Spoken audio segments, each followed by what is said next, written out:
All right, everybody, here we go. The last chapter in this book.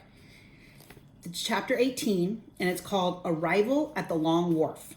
No pictures yet, but there are some in there. All right. The following morning, Praiseworthy and Jack climbed aboard the stagecoach for Sacramento City and were given a rousing send-off. Time was running out. Now that they had struck it rich, they had better hurry back to Boston before Aunt Arabella sold the house with all the family memories. But lately, Praiseworthy found himself thinking less and less about Boston and more about Miss Arabella. She would like California, he thought, and of course, she ought to be finding herself a husband. A man would be very lucky to have her at his side. If only he weren't a butler, but that was unthinkable. He quickly forced the thought out of his head. Jack was almost disappointed when they came out of the mountains and arrived in Sacramento City. Without even a glimpse of a road agent, he had been ready at any moment to draw that four-shooter. A steamboat was waiting in the river, and they bought tickets and went aboard with their heavy pouches of gold dust. Sacramento City drifted away behind them, and in just 14 hours, they would be in San Francisco. The captain, they learned, was trying to break his own speed record. Another captain trying to do that. 14 hours or less, he chuckled from his pilot house window. Gentlemen, hold on to your hats. The small stern wheel went chugging along in the river, blasting its whistle at anything that got in its way. Even floating logs.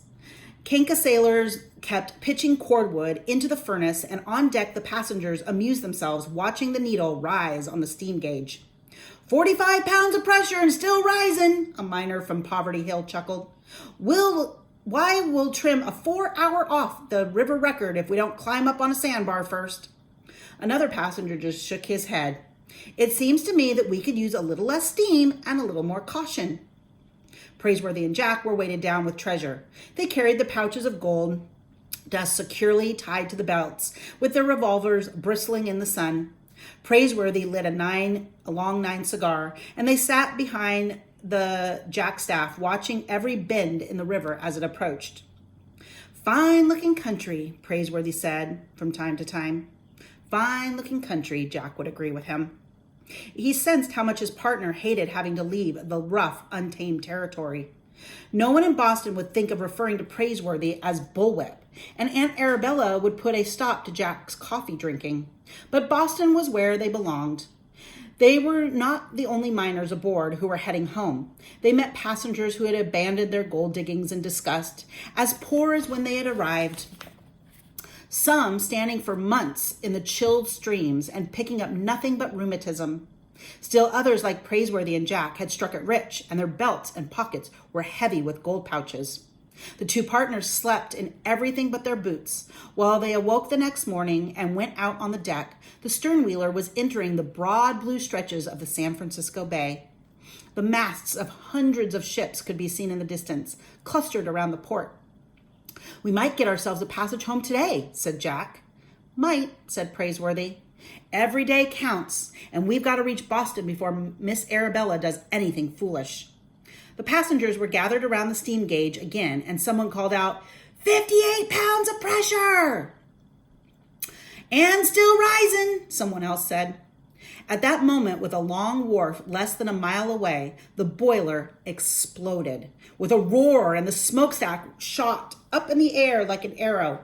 The pilot house followed up into the air, with the captain still inside of it shouting orders. The explosion lit up the day and blew a hole in the bottom of the ship. Passengers were pitched over the side as if shot from slingshots. Praiseworthy and Jack were among them. The next thing Jack knew, he was underwater, and the gold pouches, heavy as lead, were pulling him down and down. He fought to come up, but the weights were dragging him below, and then fighting for his life, he unbuckled his belt. Buckskin pouches and a four-shooter fell away into the deep, deep water. Seconds later, he bobbed to the surface. He spit water and looked around, and the riverboat was gone. So was Praiseworthy. So here they are, going down and down in the water. Here's their buckskin pouches on their weights, and they're being pulled down into the water. But a moment later, his partner appeared, breaking the surface about 10 feet away. Jack felt a quick throb of relief. He wiped the wet hair out of his eyes.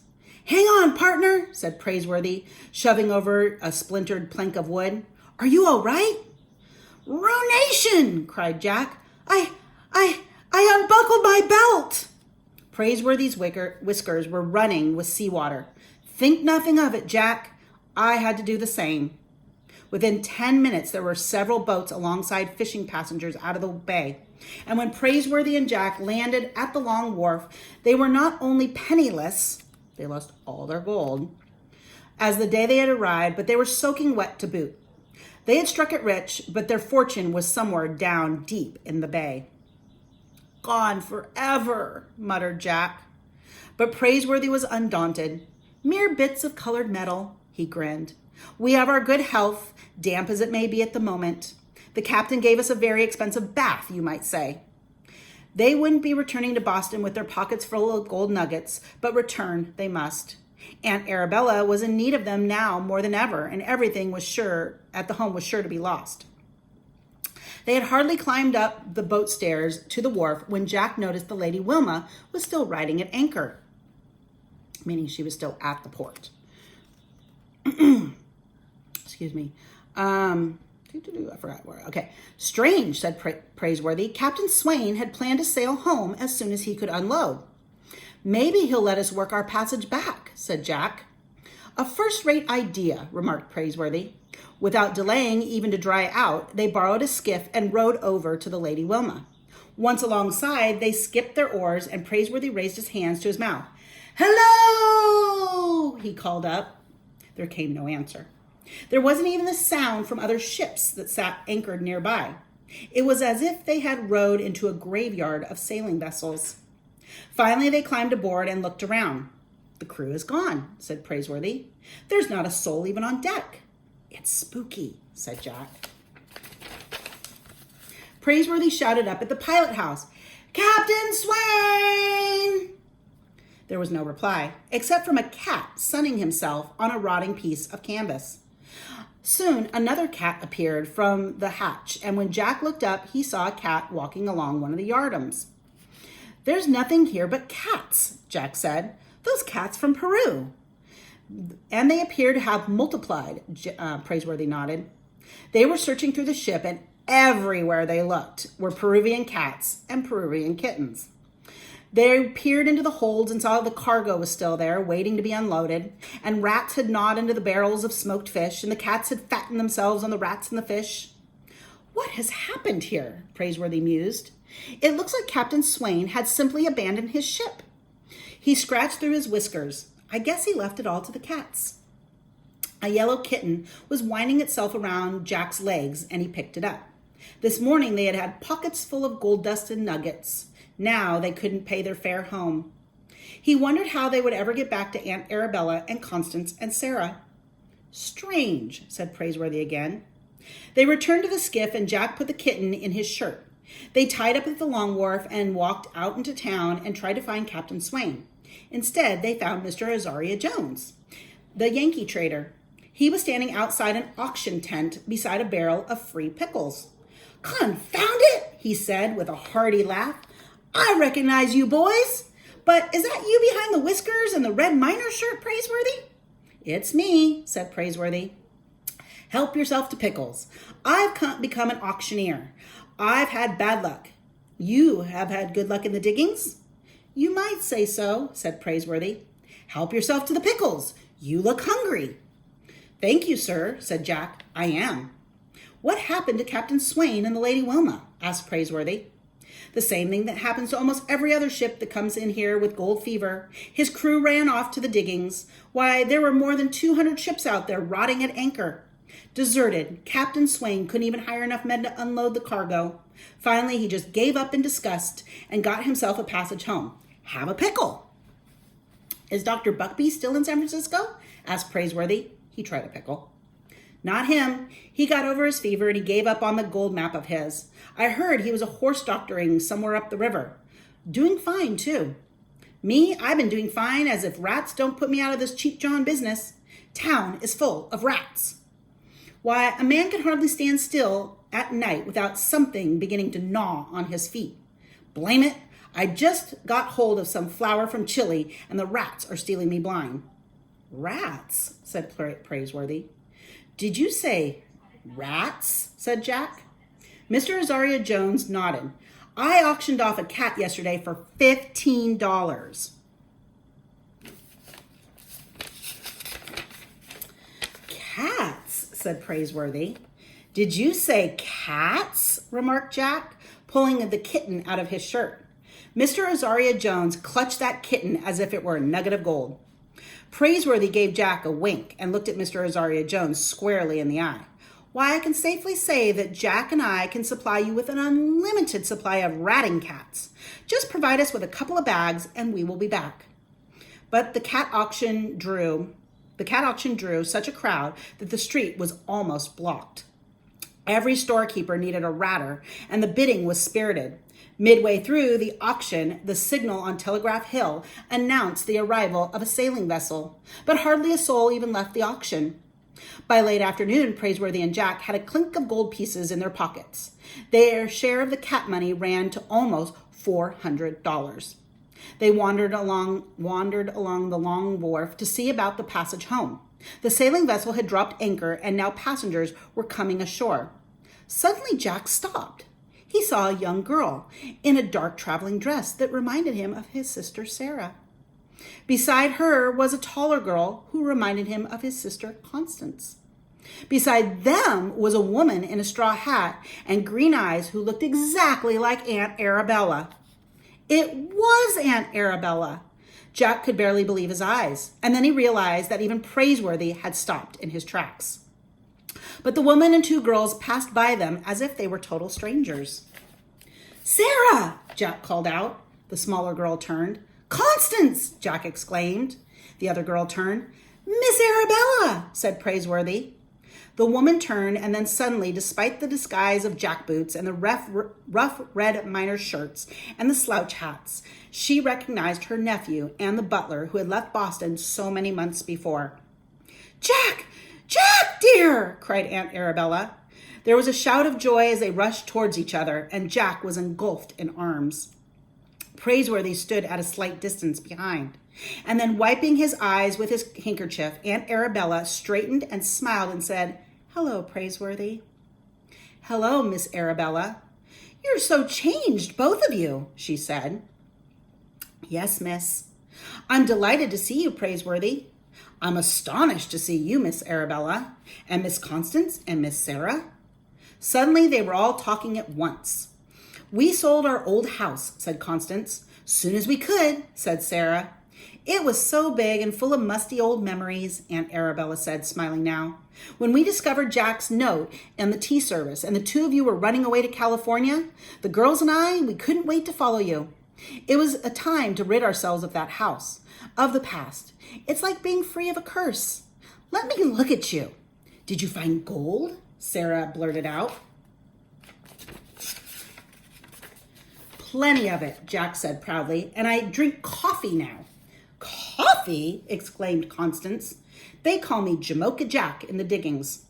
How dreadful, Aunt Arabella laughed. She turned back to Praiseworthy, regarding him with her green-eyed twinkle. And what do they call you? Bullwhip, miss. How fearful. And what happened to your black hat and coat and umbrella? She said. Gone. If clothes make the men, as they say, Miss Arabella, I suppose that I'm a miner now. Perhaps it's time that I shed the past myself. You make a very striking miner, it seems to me, Aunt Arabella smiled. Out here, one man is as good as another. Only more so, said Jack. Aunt Arabella stood very straight. I've always believed it. Will you be returning to Boston? Asked Praiseworthy. Oh, certainly not. That changed everything, and Praiseworthy crimped an eye, just like Pitch Pie and Billy used to do. Then he scratched through his whiskers some more. Well, in that case, he began, and he stopped to gather up his courage. I mean... Yes, said Aunt Arabella. If I'm no longer a butler, what I'm trying to say is, well, in California, we like to say things straight out. Aunt Arabella just smiled. Then do stop beating around the bush, Praiseworthy. You see, said Praiseworthy, scratching some more. Yes, said Aunt Arabella. I mean, women are scarce out here, Miss Arabella. And before you can walk a block, you're going to have 10 proposals of marriage. Ooh, how delightful, she said. What I mean to say is, yes. He cleared his throat. Maybe this isn't the time or the place, Miss Arabella, but when a man strikes gold, he doesn't lose any time staking his claim. His mouth was as dry as the cured salmon, but he just kept smiling. He whipped off his hat. If there's going to be any proposals of marriage, I intend to be the first in line. I've got no vices to speak of, although I have taken to smoking strong cigars. To say it right out, Miss Arabella, will you do me the honor of becoming my wife?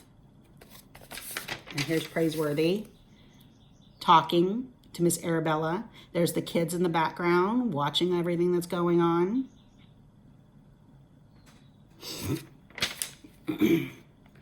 Constance and Sarah began jumping up and down on their toes.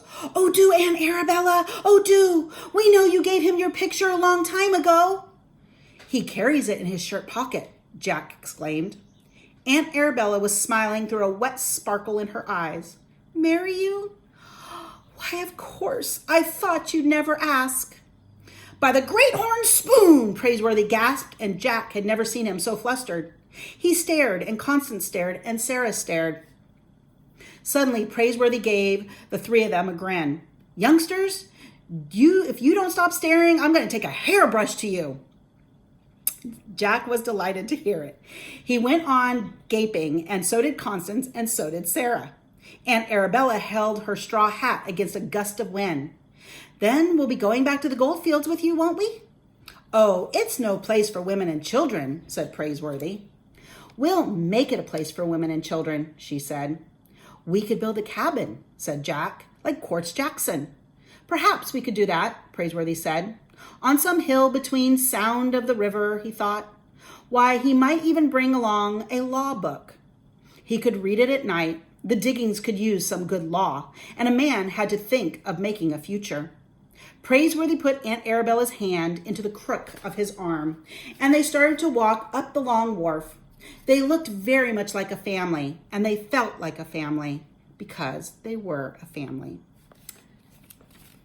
The end.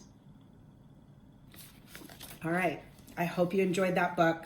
I love reading that book every single year. It's one of my favorite fourth grade stories.